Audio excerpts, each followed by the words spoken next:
최신 재테크 트렌드를 다루는 하우머니의 시간입니다. 올해부터는 부동산 규제들이 대거 완화되면서 경공매 시장에도 큰 영향이 예상되고 있습니다. 네, 과연 이 격변하는 부동산 시장 속에서 경매를 통한 내 집 마련 가능할지 경공매 길잡이 김재필 교수님 오늘도 나와 계십니다. 어서 오십시오, 교수님. 어서 오세요. 안녕하세요, 김재필입니다. 네, 지금 정부가 대대적인 부동산 규제 완화에 나서고 있는데 그중 경공매 시장에서 또 가장 주목하는 부동산 정책이 있을 것 같거든요. 어떤 것들이 있을까요? 예, 이번에 대대적으로 부동산 관련된 정책들을 완화를 시켰죠. 그 완화 중에 하나가 대출 규제 완화, 두 번째는 조세 정책 완화 그랬었습니다. 네.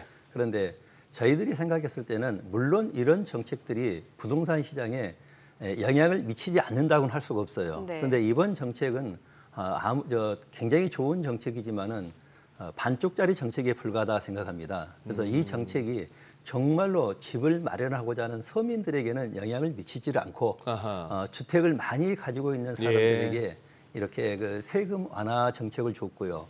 그래서 근데 정부 정책 중에서 9억 원 이하의 주택을 살 때는 5억 원까지 모든 것을 다 배제하고 대출해 주겠다. 이 제도는 경매 시장에 큰 변수로 작용할 수가 있고요. 두 번째, 취득세, 등록세 완화 역시 경매 시장에서는 호재로 작용할 수도 있지만은 이번 정책이 서민들 정말 내 집을 마련하는 사람들에게는 조금 부족하고 또 이게 경매 시장에서는 굉장히 호재로 작용할 거라고 생각합니다. 예. 집값 9억이면 이하면은 5억까지는 묻지도 따지지도 않고 대출해 준다. 그렇죠.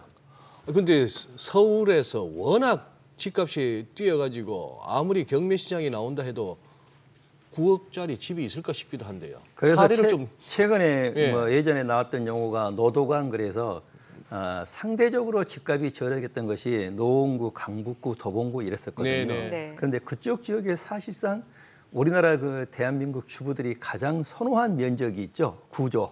자, 방 3칸, 욕실 2개의 구조인데요. 그걸 선호하는 이유가 우리나라의 그 가족 구조가 그렇다는 얘기예요.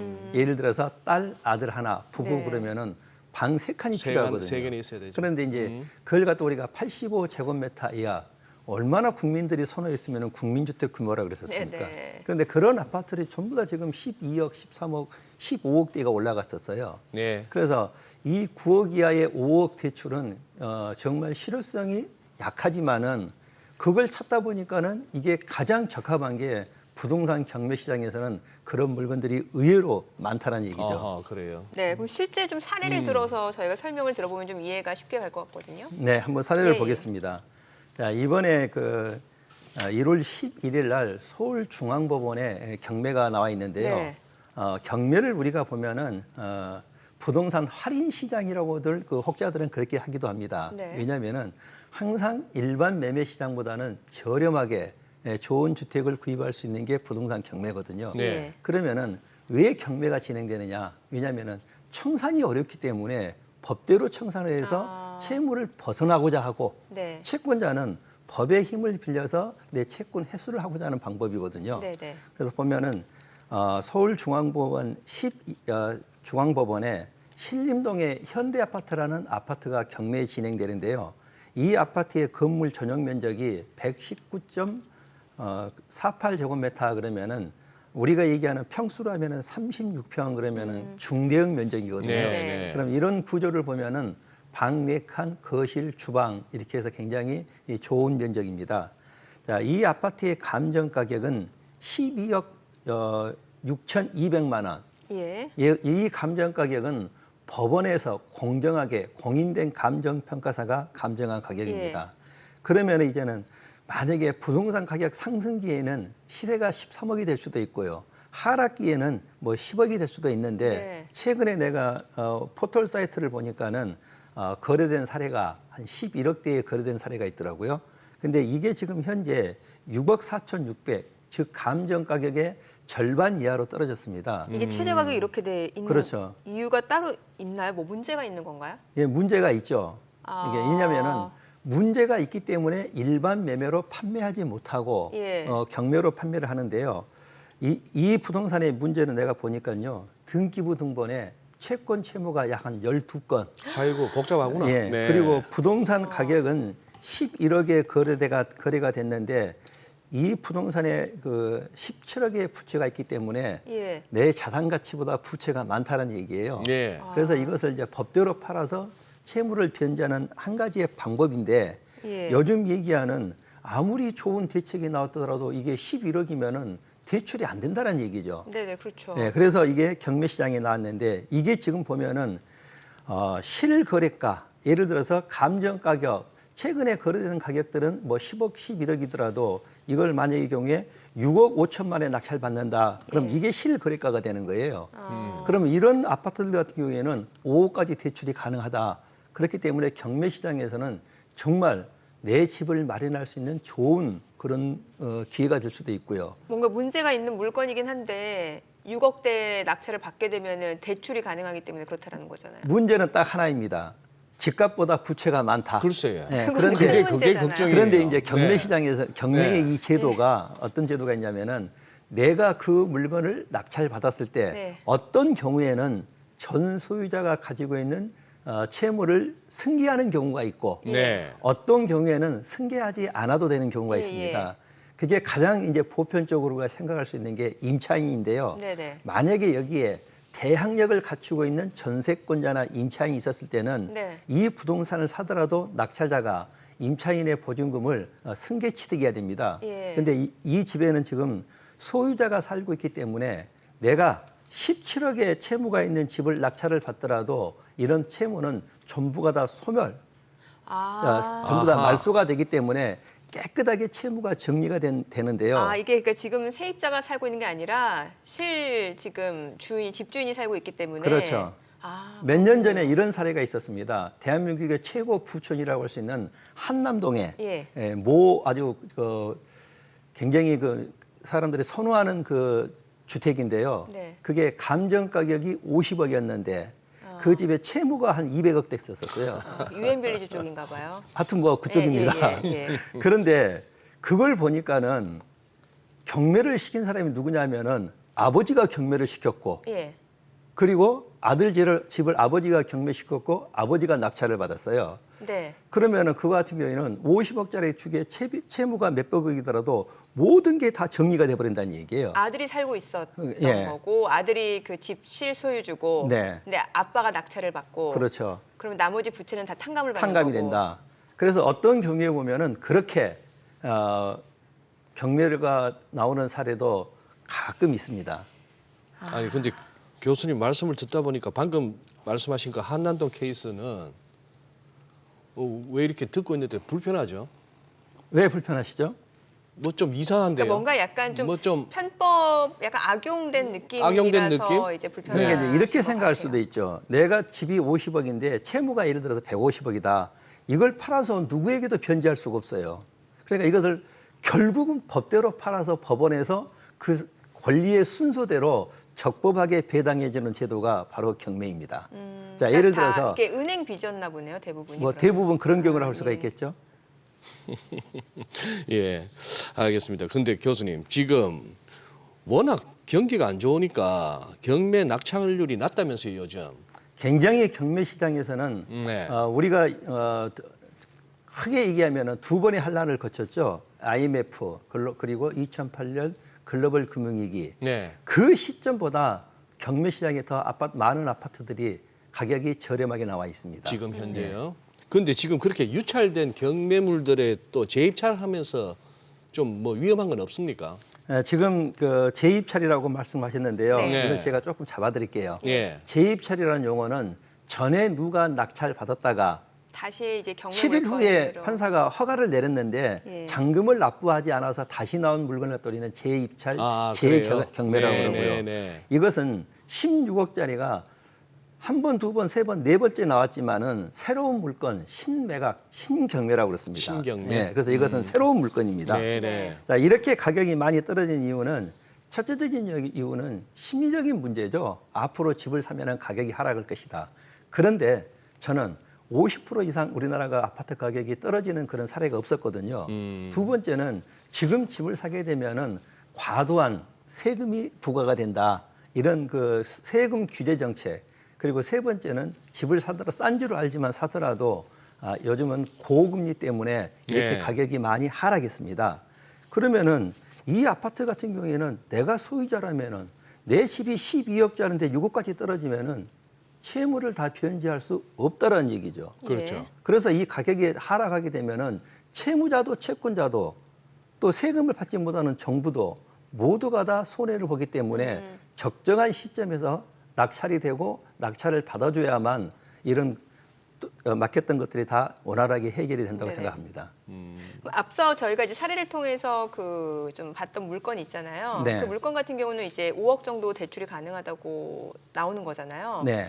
그럼 실제로 그 물건을 낙찰 받으려는 투자자 입장에서는 현금을 어느 정도 이제 좀 확보를 해 놓는 게 좋은지 좀 알려주세요. 네, 이게 이제 내가 이 아파트를 왜 낙찰을 받겠느냐 그 예. 목적이 중요한데요. 네. 저는 이렇게 생각하거든요.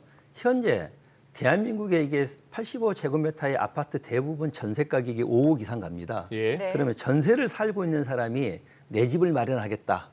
또는 두 번째는 소형 평형에 살고 있는 사람들이 조금 넓은 면적으로 가겠다는 사람들에게는 딱 안성맞춤이라고 생각합니다. 그러면은 이 물건을 입찰을 하려면은 입찰 당일날 입찰 보증금 10% 네. 약 한 6,500만 원이 필요하고요. 예. 그리고 내가 가지고 있는 돈에다가 은행에서 잔금 대출을 빌려서 잔금을 치르고 내 앞으로 소유권 이전을 하게 되기 때문에 예를 들어서 한 총 낙찰 금액의 한 40%만 내가 가지고 있다라고 한다면은 네. 내 집을 마련할 수 있겠습니다. 한 2억 4천 정도. 예, 그렇습니다. 예.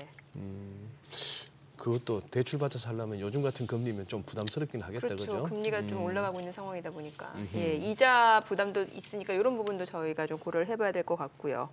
지금 예를 들어서 예. 전세를 살고 있는 사람들도 전세 대출도 금리가 올라갔거든요. 맞아요, 예. 그럴 바에 차라리 최저가라고 판단했을 때 가감하게 내 집을 한번 마련할 수도 있는데 절대 과도한 대출은 금지입니다. 그렇죠. 예. 내가 부담할 수 있는 그런 범위 내에서요. 교수님, 그러면 아파트도 대형, 소형이 있을 거고 나뉘어질 수 있고 또 빌라나 상가. 요즘 그럼 경공매 시장에서 가장 또 주목하고 있는 쪽은 어느 쪽입니까? 자, 이런 시장에서는 요즘에 네. 이제는 그 은퇴를 앞두신 분들이 예. 네. 임대 수익을 받겠다라고 해서 임대 소득이 나오는 이런 상가 건물들을 많이 선호하시기도 상가 하고요. 건물이요. 예. 그리고 두 번째는 또 요즘은 그 은퇴하신 분들이 기농 기촌을 많이 그 선호하신 분들이 있거든요. 자, 그런 분들이 시골의 농어촌 주택이라든지 이런 시골의 이런 그 농지 같은 경우에도 많이 선호하기도 합니다. 그리고 상가 뭐 경매를 떠나서 분양받고도 이렇게 그냥 관리비만 나가면서 놀리시는 분들도 제법 계시던데 아직까지는. 그렇죠. 네. 그래서 그런 것들이 바로 내 자산 가치의 상승이 아니라 네. 내 자산을 하락시키는 네, 그런 네. 그 내 발목을 잡는 물건이 있습니다. 그리고 저희가 또 예를 좀 한번 들어보면 좋을 것 같은데 최근에 그 아파트 그 물건이 경매로 나왔는데 80명이 몰렸다고 해서 엄청난 인기였었던 것 같은데. 예, 예. 저도 그 아파트를 관심 있게 예. 봤는데요. 전년도에 부천에서 있었던 그런 아파트입니다. 자, 이 아파트를 한번 보면은요. 감정 가격이 네. 1억 9천만 원입니다. 지금 우리 화면에 나오고 있죠. 예. 감정 가격이 1억 9천만 원인데 이날 팔리지 않았습니다. 유찰됐네요. 그렇다고 한다면은 저 가격이 뭐 저렴하지가 않았다는 얘기겠죠. 예. 그래서 한 번 30%가 유찰돼 가지고 1억 3,300으로 떨어졌습니다. 네. 자, 그러면 우리는 아파트 같은 경우에는 뭐 취등록세 1%, 2% 가지고 가격이 팔리고 안 팔리고 그러는데 이 경매 시장에서는 30%씩 가격을 떨어뜨려 주기 때문에 두 번 하락하면 50%가 되거든요. 예. 그래서 1억 3,300만 원대 이날 약 80명이 응찰을 해가지고 최고가로 낙찰된 사람이 3억 4,368만 원, 감정가 대비 약 한 180%에 낙찰된 사례입니다. 아니 너무 높은 가격에 낙찰받은 거 아니에요? 그래서 이제 저희 같은 경우에는 저런 걸 갖다 우리가 간혹 뭐 승자의 저주라고도 표현하기도 하는데요. 네네. 자, 절대 내가 어떤 물건을 사고자 할 때 가장 중요한 것이 충동 구매 금지입니다. 아, 충동 구매. 네, 우리가 그 쇼핑을 하더라도 그 충동 구매를 하게 되죠. 네. 뭐 안 사더라도 여러 사람들이 몰려 있으면은 같이 가서 보고 또 구매하게 되는 이런 과잉 입찰 금지. 자, 예. 첫째는 충동 구매 금지, 두 번째는 과잉 입찰 금지.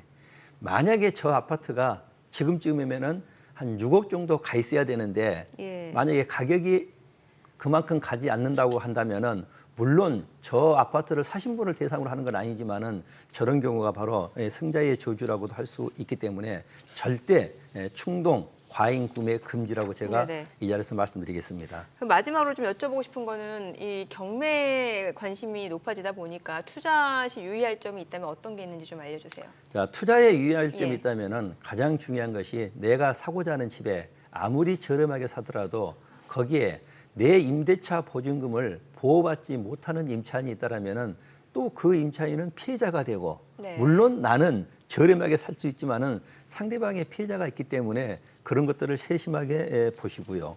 두 번째는 법률적인 권리 관계인데요. 경매 물건 같은 경우에는 어떤 경우에는 저렴하게 샀지만은 막 1년, 2년 소송으로 가는 그런 경우도 있습니다. 예. 그런 법률적인 관계가 있기 때문에 이런 것들은 법률 전문가들, 변호사님이나 법무사들의 조언을 받는 게 좋고요.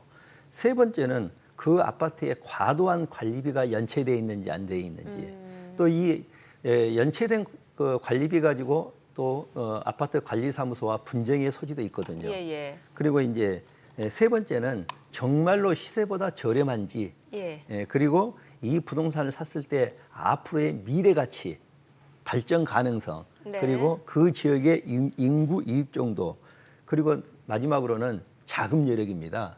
예를 들어서 은행에서 쉽게 대출을 해주더라도 내가 그 대출금을 변제할 수 있어야 되고요. 그렇죠. 그리고 이자가 감당해야 됩니다. 쉽게 해서 내가 소화할 수 있는 것이어야지 아무리 좋다고 하더라도 내가 소화할 수 없는, 감당할 수 없는 물건이라면은 올바른 재테크라고 할 수가 없겠죠. 네, 알겠습니다. 저희 부자 되기 쉬운 거 아니에요. 교수님 말씀 들으면서 이렇게 경공매 쪽 설명 듣다 보면 네. 이거 게으른 사람은 못 합니다. 네, 그리고 저희 시청자분들께 또 알려드릴 내용은 저희가 이제 방송 중에 네. 좀 전해드린 투자와 관련된 내용은 또 투자 판단에 있어서 또 최종 결정과 책임은 투자자 본인에게 있다는 점 다시 한번 알려드립니다. 오늘 김재필 교수였습니다. 오늘 말씀 고맙습니다. 잘 들었습니다. 감사합니다. 감사합니다.